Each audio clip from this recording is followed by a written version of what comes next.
But the reason that there is a lot to say about how to generate text from a language model is because that language models aren't perfect.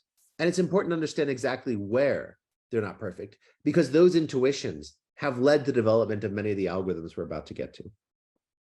So the most obvious limitation is sort of the fact that they're very not interpretable. And this is arguably always true about n-gram models as well. I think interpretability is a very hard concept to define. So, it's very easy to claim linear models are interpretable by some definitions of interpretability.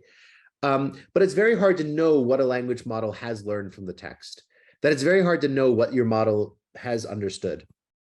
An additional sort of very common failure mode is that language models often do not always produce truthful text, which is not surprising.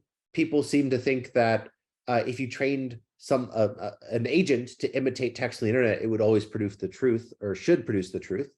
That seems to be a bit silly, given what we know about the internet.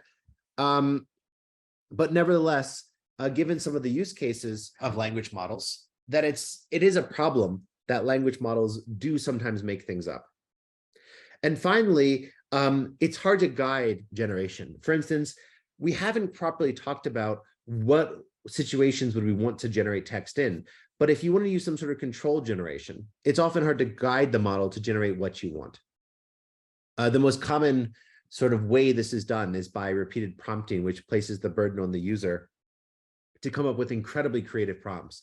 And in fact, some subcommunity in the NLP, there's a subcommunity in the NLP research community that cares a lot about prompt engineering, that is finding ways of sort of hackily eliciting a desired text from a model.